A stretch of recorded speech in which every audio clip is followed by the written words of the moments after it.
What's up, everybody? So we have Emily Proud from WKRN. Emily, how are you? I am great. How are you doing? Wish this, as I was saying, wish this was under better circumstances. Yeah, absolutely. It's definitely a tough one, but hey, the sun came up this morning and we live to see another day. And of course, Titans went to the Meadowlands, fell in overtime 27-24 on a missed field goal by none other than Randy Bullock. Yeah, not great. I think he's 8 of 10 now on the year, so still doing all right, but that's definitely something that we got to monitor this week, especially with the possibility that Sam Ficken could come off injured reserve. So that kicker carousel just continues to spin. And of course, the Titans had their extreme lows yesterday. 7 sacks allowed by this offensive line. Yeah, Ryan Tannehill is now the most sacked quarterback in the league with 17, which is absolutely nuts when you consider they've only played 16 quarters. So he is on track to be sacked like nearly 70 times this season, which is just nuts. And of course, leading the way for the Jets, Quinnen Williams with 2 sacks, Quincy Williams with one, CJ Mosley with one, Hall with a half of one, Franklin Myers with one, and Huff with 1.5. Yeah, we knew this defensive line was going to be good, but the Titans' offensive line made them look even better than I think they actually are. Truly, yes. But there was one big upside. Titans led the way with 430 yards. Yeah, this offense is still able to put up yards despite the defensive issues. Obviously, that starts with Derrick Henry, and then he had another great rushing game. He had 157 yards. Talk about on track. He is on track to absolutely blow out all the rushing records when it comes to carries and then also total yards.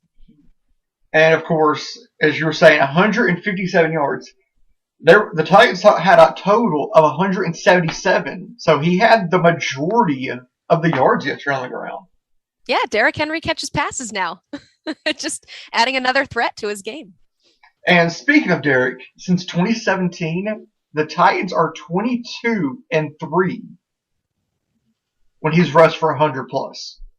Yeah, that is the recipe for success, it seems. And the three losses: Indianapolis, Cincinnati, both last year, and then the Jets game yesterday.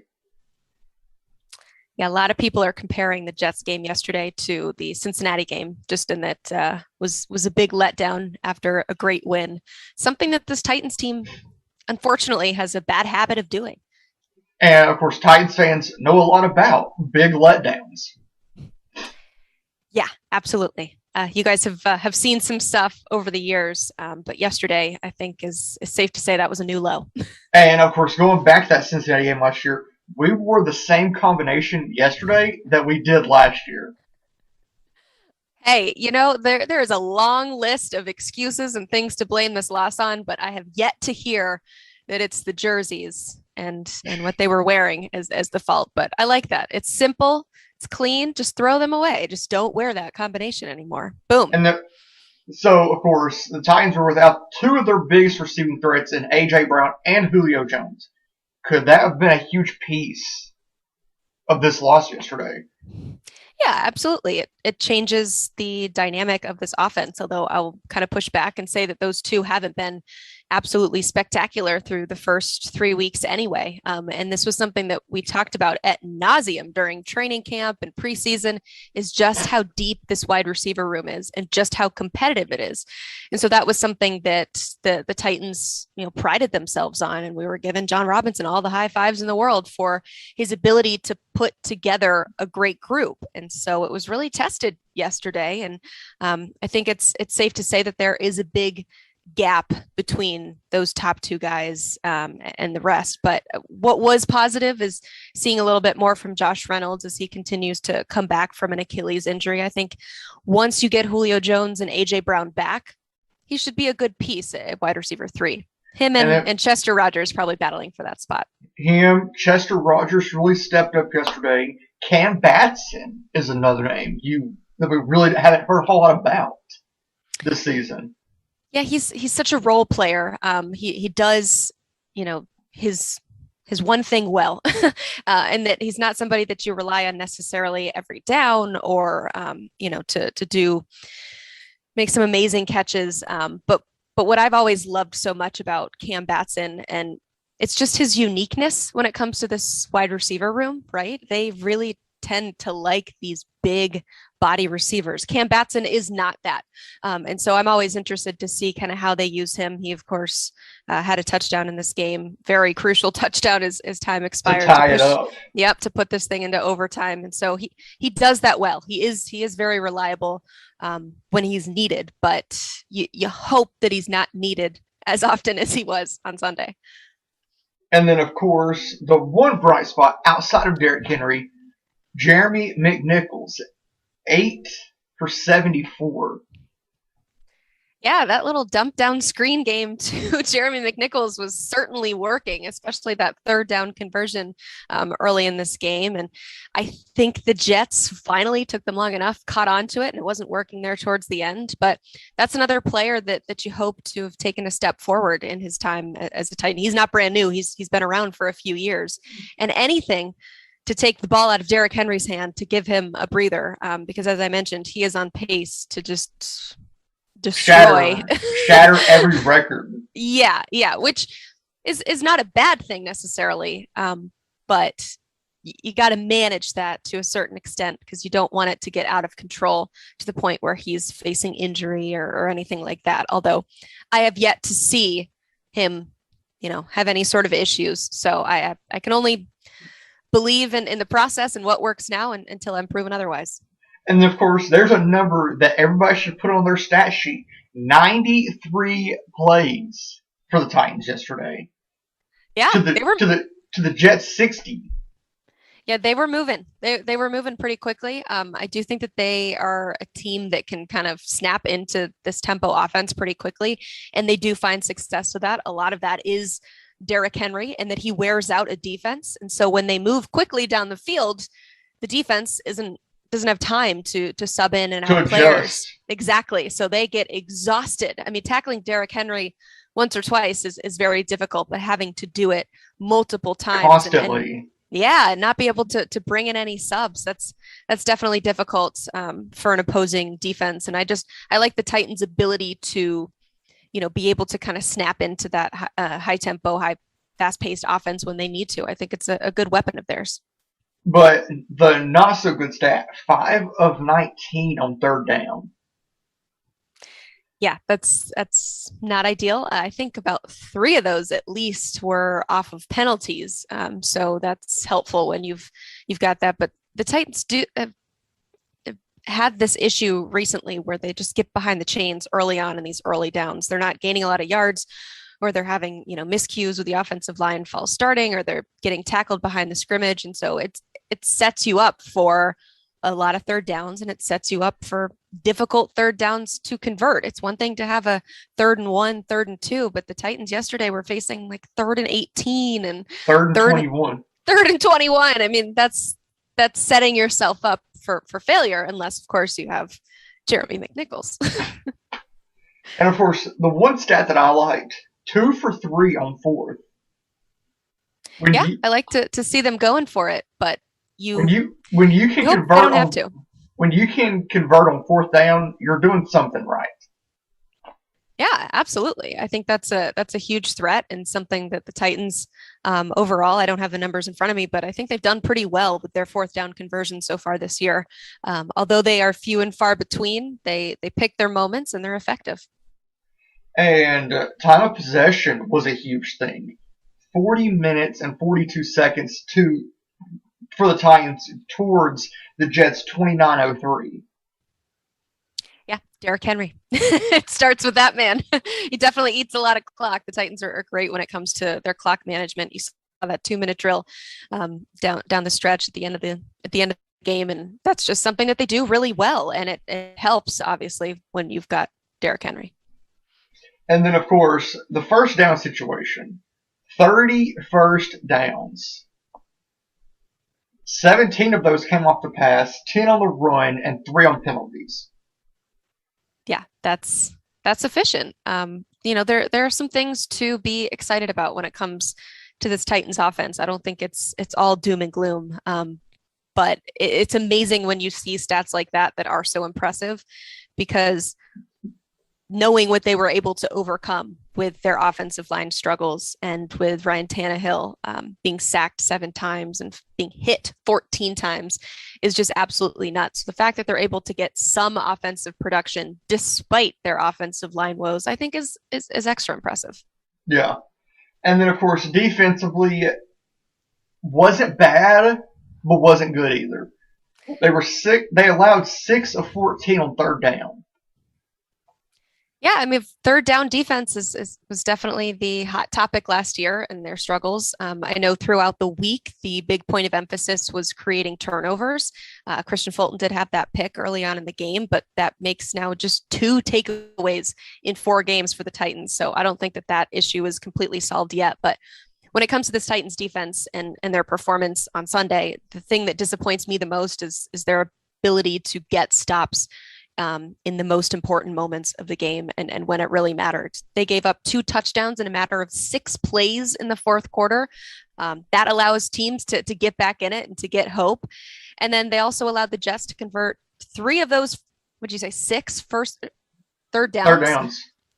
3 of those came in overtime. So that's the opposite of being clutch and getting stops when it really matters. But where my eyes immediately go with this defense is big plays. They continually give up these absolute gut punching big plays. They've allowed 9 plays of over 30 yards so far this season, which is definitely a trend that we talk about with them after the game. We talk about with them throughout the week. They know it's a problem, and a lot of those are breakdowns. So they come down to communication, and so that's something that it's got to get fixed. And of course, penalties for the Titans was a huge thing. 8 penalties for 98 yards. Yeah, it's upsetting because the Titans were one of the least penalized teams in the NFL, and I think they have been one of the least penalized teams under Mike Vrabel during his time in Tennessee. And so that's usually their bread and butter. They're a highly disciplined team. And so that's what happens when you have a bad loss is things that you're typically good at, you struggle, and things that are usually your bread and butter are not there to help you out in these certain circumstances. And so that's the frustrating part about it. But I think your eyes go immediately to that 43-yard defensive pass interference penalty because that one really hurt. That one really set the Jets up big time. Yeah, absolutely. And it's something that you don't want to give a rookie quarterback or to give a struggling team as hope. And that gave them hope. And that goes along the lines of those big plays and how to limit them. Technically, it doesn't count as a big play that they gave up over 30 yards, but gifting a team 43 yards on offense in one fell swoop is not ideal. And then, of course, going to the Jets side, what they did very well, they passed the ball very well. They did. This kind of felt like Zach Wilson's coming out party for all of his faults. And, he did throw another interception today, as I mentioned. He seemed to get a little bit more in the groove. His favorite target, which will hurt the hearts of Tennessee fans, was Corey Davis. And that was a guy all offseason that you saw him targeting and that you saw him really growing that relationship with. And it all came to fruition on Sunday. Unfortunately, it came to fruition against a Titans team, but Zach Wilson has definitely shown that he has the skills necessary and has the gifts to help to be a good NFL quarterback. The Titans players were glowing about him afterwards. His ability to have great awareness in the pocket, his footwork. He can run if you give him some space, but his deep ball was really nice in particular on Sunday. And then, of course, a huge applause to Nico Autry for tracking him down on 3rd and goal in overtime to force, of course, the initial game-winning field goal. Yeah, I think Danico Autry is somebody that was a bright spot on this Titans defense yesterday. Their run defense is really good, so you got to give some credit to their defensive line. They're top 10. I believe they're eighth in the NFL in run defense. And so that's something that they've been good at, but it's those big plays that just absolutely guts them and hurts all of their stats, and it has their defense ranked lower. It's because it's one thing to be able to stop the run, but you completely negate it if you continue to give up these pass plays of 30 plus yards. Like they did yesterday, 53-yard touchdown to none other than Corey Davis. Yeah, who, that was a stab to the who, heart. who had 4 catches for 111 yards.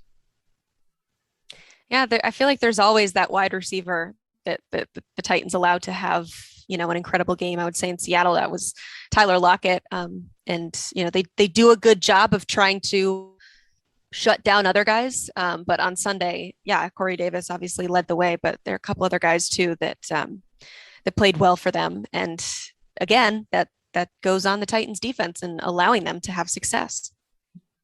And now, of course, the Titans fans can close this chapter on the Jets. Now looking to next week, Jacksonville, division game, who are sitting at 0-4, which they lost an extreme close one to Cincinnati on Thursday night. What do the Titans have to do to win that game? Play a heck of a lot better than they did on Sunday. They've got to change a lot of different things. I wouldn't say change necessarily, but correct, because this is a huge opportunity for them to get back in the win column and to feel better about the stretch they're about to face after that. Because after that, Buffalo's coming to town, Kansas City, Indy again, Rams, Saints. I mean, that stretch is an absolute gauntlet. And so this is a great opportunity for them to feel better about where they are, to find some success, to gain some confidence, to regain some confidence. And the good thing about this Tennessee Titans team is, although they always like to deliver a letdown at some point in the season, they're really good at responding to these letdown games. They don't let it linger throughout the season. And I do believe when you look through some of the issues that they faced yesterday, those are things that can get corrected.